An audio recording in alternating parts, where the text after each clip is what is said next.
चारा का बिस्मिल्लाहिर्रहमानिर्रहीम। मैं हूं doctor Raja Mehdi Hasan, chief consultant cardiologist Benazir Bhutto hospital Rawalpindi. जैसे कि आप जानते हैं कि हमारा इस वीडियो बनाने का मकसद इस यूट्यूब चैनल को प्रमोट करना है। आप सबसे रिक्वेस्ट है कि इसे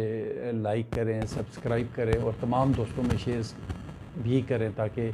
आप सब तक ये हार्ट अवेयरनेस के हवाले से जो हमारी वीडियोज़ हैं वो बर वक्त पहुँच सकें। आज का जो हमारा टॉपिक है वो है हार्ट अटैक के बाद की ज़िंदगी, यानी लाइफ आफ्टर हार्ट अटैक। क्योंकि देखने में ये आया है कि जब किसी को हार्ट अटैक हो जाता है तो वो कार्डियोलॉजी यूनिट में सीसीयू के अंदर हफ्ता 2 हफ्ते बाद का 3 से 4 हफ्ते भी वो एडमिट रहता है। जब वहाँ से वापस आता है तो ऑब्वियसली उसके अंदर एक ख़ास चेंज आई होती है, उस बंदे की शख्सियत में तब्दीली आपको एक वाज़ेह तौर पे नज़र आती है। और उसमें जो ख़ास बात होती है वो उसका जो रवैया है मरीज़ का जो है ना वो इंतहाई खौफज़दा किस्म का बंदा हो जाता है। और क्योंकि वो एक नॉर्मल बंदा यानी कि 30-40 साल के बंदे को अटैक हो जाए, वो यानी एक्सपेक्ट नहीं कर रहा होता कि मेरे साथ हो क्या गया। ऑब्वियसली नो डाउट ये अल्लाह के काम है, लेकिन फिर भी जब वो आता है अपनी प्रैक्टिकल लाइफ में तो उसको ये चीज़ें फेस करनी पड़ती हैं, उसमें खौफ पैदा हुआ होता है। लेकिन तो उसके जो करीब तरीन जो दोस्त हैं, उसके रिलेटिव हैं, उसमें उनका रवैया जो है इंतहाई पॉजिटिव होना चाहिए और उसको बूस्ट अप करें ताकि उसको समझाते रहें उसके रिलेटिव्स, उसके बहन भाई, ताकि कोई ऐसी बात नहीं है, आप एक प्रॉपर और अच्छी ज़िंदगी गुजार सकते हो। दूसरी चीज़ जो देखने में आई है, बंदा एक उस माहौल से जब निकल के आता है और अपने आप को जब समझता है कि मैं दिल का मरीज़ हो गया हूँ, तो उसमें ऑब्वियसली एक डिप्रेशन के एलिमेंट, नफसियाती तौर पे चिड़चिड़ापन उसकी जो शख्सियत में आ जाता है। तो एक अच्छा कार्डियोलॉजिस्ट ही उसको एक टेम्परेरी तौर पे जो एंटी डिप्रेसेंट मेडिसिन है, एंटी साइकोटिक या एंजियोलिटिक मेडिसिन टाइमली वो प्रिस्क्राइब करना इंतहाई ज़रूरी हो जाती हैं ताकि वो मज़ीद उस चीज़ को वो परमानेंटली ना वो अडॉप्ट कर ले। तीसरी चीज़ जो देखने में आई है, जो हार्ट अटैक के बाद जो उसके रिलेटिव हैं, उसके जो फैमिली का रवैया कैसा है,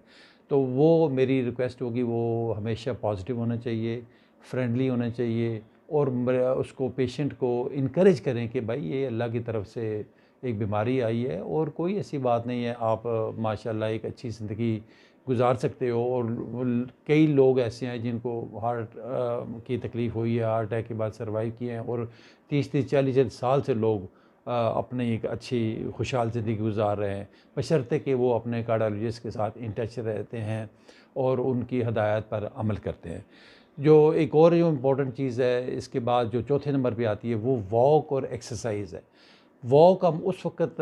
एडवाइस करते हैं कम से कम 4 हफ़्ते के बाद, यानी 2 हफ़्ते अगर कोई कॉम्प्लिकेशन ना हो पेशेंट में और वो स्मूथली रिकवर कर रहा हो, तो 2 हफ़्ते बाद हम कहते हैं चहलकदमी वाला घर से या घर के बाहर वो हस्बे ज़रूरत कर सकते हैं। लेकिन इसके दौरान ऐसा है कि कोई ज़ोर वाला काम ना करे, कोई एक्सर्शन ना करे, कहीं धक्का नहीं देना, कोई बहुत वज़न वाली बाल्टी पानी की नहीं उठानी या और कोई ऐसा काम नहीं करना जिससे उनके दिल पे असर हो और खुदा ना खास्ता कोई हार्ट अटैक की कॉम्प्लिकेशन, कोई हार्ट फेलियर में चला जाए पेशेंट, या कोई रिथमिया डेवलप हो जाए, या पेशेंट कोई कार्डिक अस्थमा में चला जाए। तो इन चीज़ों को अवॉइड करने के लिए बिल्कुल स्मूथली और ध्यान से अपनी ज़िंदगी गुजारनी है। और एक और जो चीज़ इम्पोर्टेंट देखने में आई है वो मरीज़ की जो है खुराक है। खुराक में आप यूँ समझें कि अगर एक ग़ज़ाइयत का जिस तरह एहराम बनाया जाए डूम शेप, तो उसमें आप यूँ समझें कि 5% आपका ऑयल और चिकनाई वाली चीज़ें और मक्खन और इस तरह की चीज़ें 5%, 10% आपका प्रोटीन, अंडा और पनीर वगैरह जो चीज़ है वो शामिल है।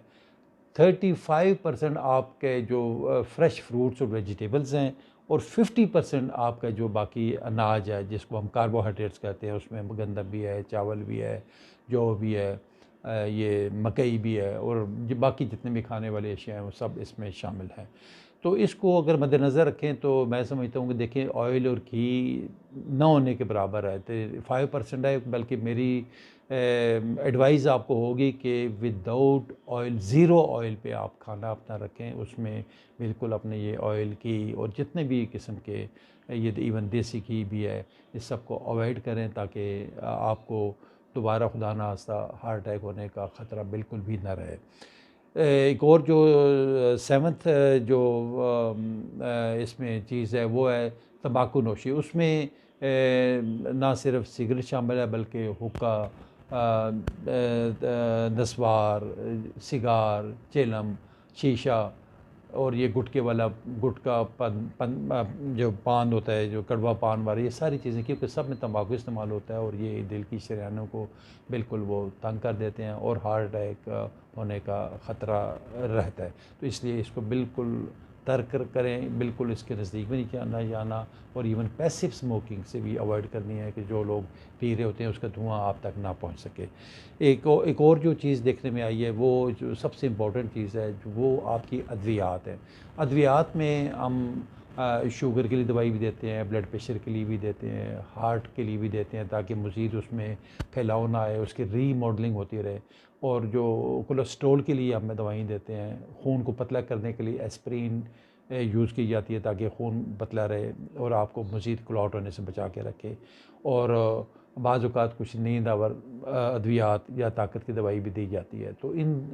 अद्वियात को आपने कंटिन्यूस खाना है और कोई इस पर रद्द-ओ-बदल नहीं करना, ना कम करनी है, ना बीच में छोड़ जानी है, ना बिल्कुल बंद करनी है। क्योंकि खुदा न खास्ता ज़्यादातर देखने में यही आया है कि जो लोग अद्वियात छोड़ जाते हैं या उसमें रद्द-ओ-बदल करते हैं या बिल्कुल बंद कर देते हैं,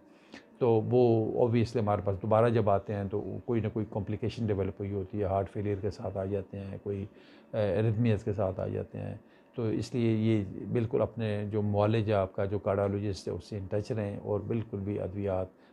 अपने डॉक्टर के मशवरे के बगैर इसको छेड़खानी नहीं करनी है आपने। जो एक और 9th जो पॉइंट है वो है हमारा जो जिनसी तल्लुकात हैं, वो कम से कम 1 माह तक आपने हार्ट अटैक के बाद भी अवॉइड करने हैं। उसके बाद अपने डॉक्टर से मशवरा करके जब आप कंफर्टेबल हो जाएं स्मूथली और जो रूटीन लाइफ में आपने चलना फिरना शुरू कर दिया हो, खाना पीना शुरू कर दिया हो, तो फिर आप अपने डॉक्टर के एडवाइस के मुताबिक आप वो सेक्सुअल लाइफ के मतलब आप अच्छी एडवाइस दे सकते हैं। एक और चीज़ का जो आपने ख्याल करना है, वो 10th पॉइंट जो है वो है कॉन्स्टिपेशन। अक्सर देखने में आया कि क्योंकि लोगों का इनटेक ज़्यादा नहीं होता, एक्टिविटी भी नहीं होती, तो वो ज़्यादातर लोगों को कॉन्स्टिपेशन हो, जो पेशेंट होते हैं हमारे कार्डियक, उनको में कॉन्स्टिपेशन हो जाती है। तो इस चीज़ को अवॉइड करना है आपने कि कोई ना कोई लैक्सेटिव्स, कोई ना कोई जो कब्ज़ कुशा अद्वियात हैं वो लाजमी तौर पे आप इस्तेमाल करें। मुख्तलिफ